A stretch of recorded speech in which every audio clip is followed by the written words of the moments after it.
Oi, pessoal, tudo bem? Voltei, ok? E voltei para a gente continuar agora com um vídeo sobre a matéria nova, tá? Que são as propriedades periódicas ou aperiódicas.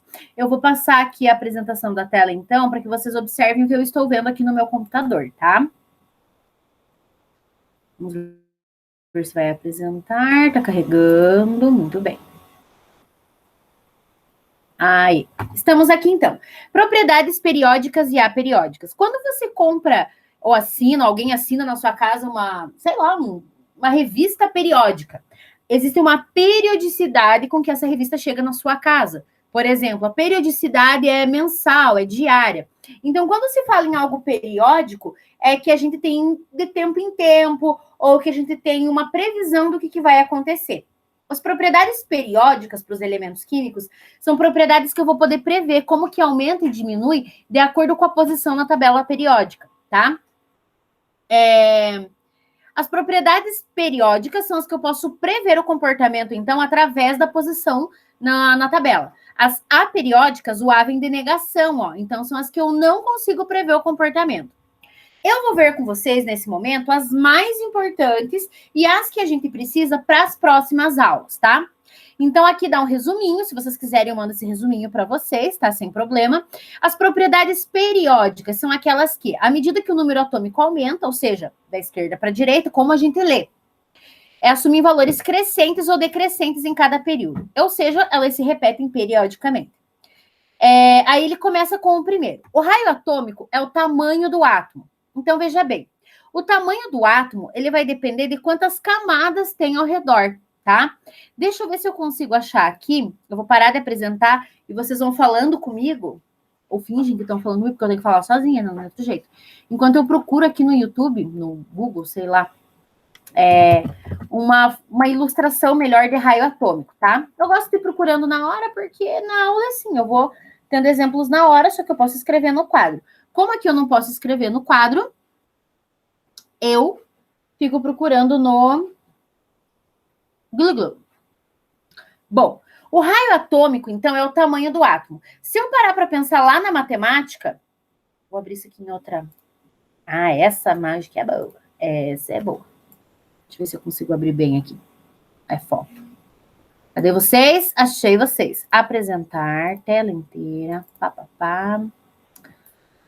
Só esperar carregar e eu vou mostrar aqui para vocês. Então, vou mostrando aqui na pesquisa do Google mesmo, tá? Porque é assim que eu faço para estudar. Então, é assim que eu faço para dar exemplo também. Bom, aqui no raio atômico, deixa eu ver se eu consigo abrir a imagem. Ó, ficou pequenininha, mas dá para entender bem. Olha como que o raio atômico aumenta nas famílias. Eu sempre vou olhar assim, ó. Na família, na coluna e no período, na linha. Então, na coluna, eu vejo o hidrogênio bem pequenininho, conforme vai para baixo, aumenta. Por quê? Porque quanto mais eu vou descendo na tabela, mais camadas usam. Eu falei no vídeo anterior da revisão da tabela periódica que cada período, ou seja, cada linha, diz quantas camadas tem ao redor do núcleo. Esse é o raio atômico. Lá na matemática, o raio, ele é metade do diâmetro, ou seja, é a distância do centro da tua esfera, do teu círculo, até a extremidade. Num átomo, olha só, o número de camadas vai dizer o tamanho do raio. Então, quanto mais camadas contendo elétrons, maior será o tamanho do átomo. Bom, por isso que quanto mais para baixo, maior será. Então, olha como que aumenta. É uma flechinha bem singela, mas tem aqui, ó, aumenta de cima para baixo. Ele vai comparar sempre assim, de acordo com a posição. Então, ó, o carbono. O carbono, ele tá aqui, ele tá no segundo período, tem 2 camadinhas. O silício tá embaixo, ó, esse aqui que eu tô apontando com o mouse. Então, ele tem um pouquinho mais de raio. Já o germânio, ele tá aqui embaixo. Então, ele tem mais camadas, por isso ele tem um raio maior, ok? Bom, e isso nas famílias. E nos períodos? Nos períodos, vamos pegar aqui, ó, uns três aqui, ó, flúor, nitrogênio e oxigênio. Eles estão no mesmo período, então todos do segundo período têm 2 camadinhas. Só que quanto mais elétron ele tiver, maior é a atração que o núcleo exerce. Então, eu vou vir para cá para ver se eu consigo me enxergar, para a apresentação um pouquinho. Veja bem, para um átomo que tem o mesmo número de camadas, tipo 2, por exemplo, tá? 1, 2. quanto mais elétrons tiver, ou seja, quanto maior for o número atômico, maior é a atração dos prótons que estão no núcleo em relação aos elétrons das camadas. Então, a última camada será mais atraída, tá? Ela vai fazer assim, ó, levemente, ok? De novo, vamos supor que você tenha 3 átomos. Um deles tem na última camada 1, 2 e 3 elétrons. Quem é mais atraído? O que tem 3 elétrons. Porque se tem 3 elétrons, quer dizer que tem 3 prótons a mais no núcleo concentrado. Então, a atração que ele vai sofrer é maior. Presta atenção nessa palavra, atração. Então, o que acontece? A última camada é levemente puxada. Por isso, quanto mais para direita na tabela, numa mesma linha, no mesmo período, menor será o raio, porque a atração do núcleo por essa eletrosfera é um pouquinho maior. Então, agora eu vou apresentar de novo e nós vamos lá para o desenho, tá? Deixa eu só observar aqui quando começou a apresentar. Isso. Então, olha só. Como que aumenta o raio atômico na tabela periódica? De cima para baixo e da direita para a esquerda. Simples assim.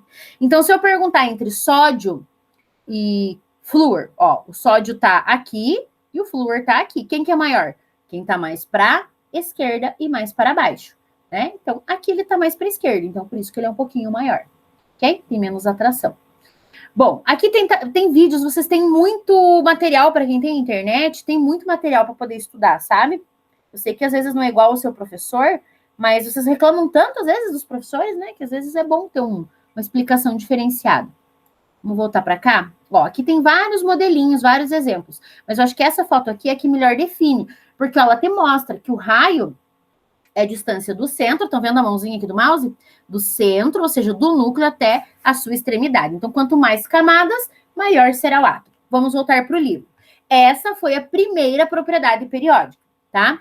Se vocês quiserem dar print, até espero mais um pouquinho aqui, ó. E tem como que ele varia. É isso aqui que a gente precisa, ok? Varia de cima para baixo, da direita para a esquerda, conforme eu já expliquei.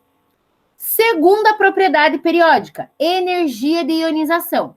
Então, a energia de ionização, ela é energia, a definição, é a energia necessária para remover um ou mais elétrons de um átomo no estado gasoso. Da onde? Da última camada. Eu tenho que ter uma energia.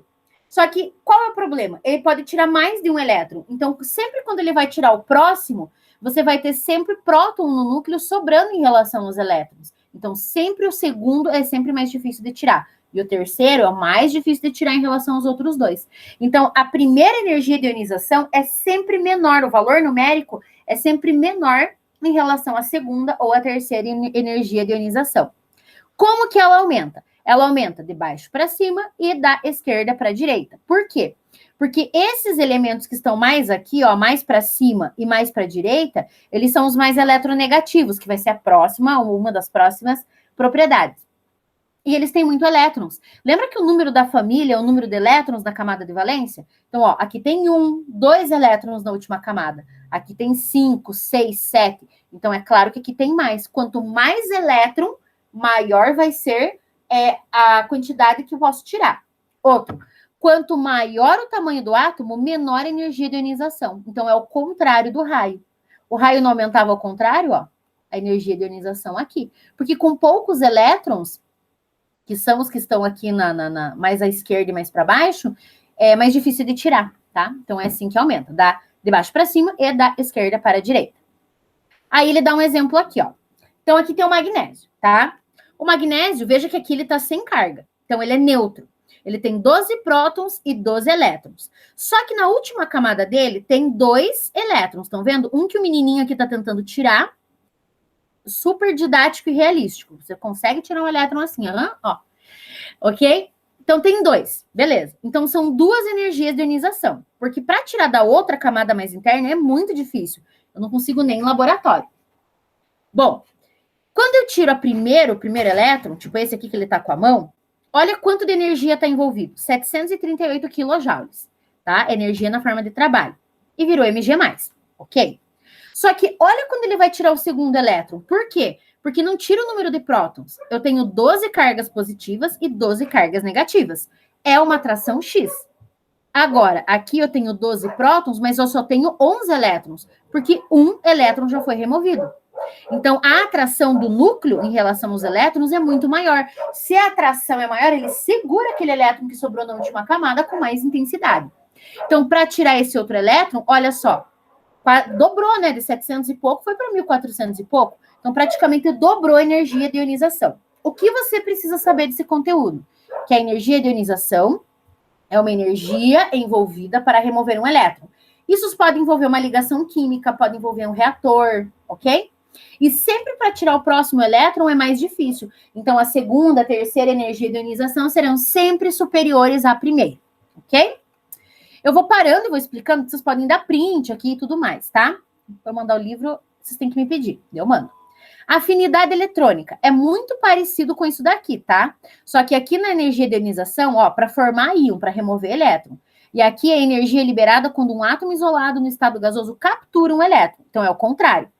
Aqui ele fica positivo, perde. Aqui é a energia para ele arrancar um elétron, ou seja, o elemento que arrancou do magnésio, por exemplo, tá?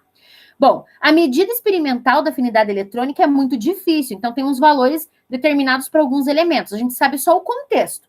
Como que varia na tabela? Quem que tem maior eletroafinidade? Presta atenção no nome.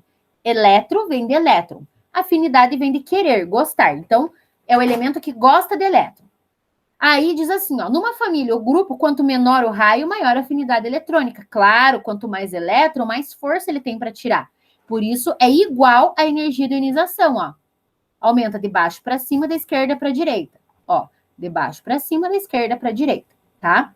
O próximo é a mesma coisa. Esse aqui é o mais importante de todos. Será que eu consigo riscar?